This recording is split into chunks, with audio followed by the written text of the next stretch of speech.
इस रील के कमेंट सुनकर मजा नहीं आए तो कमेंट में गाली देकर चले जाना।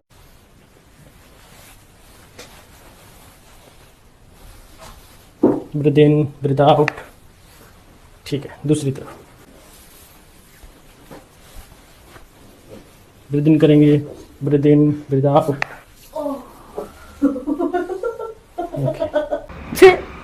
युवा दिलों की धड़कन, ये गड़बड़ है बाबा। Guys close your eyes and feel the sound.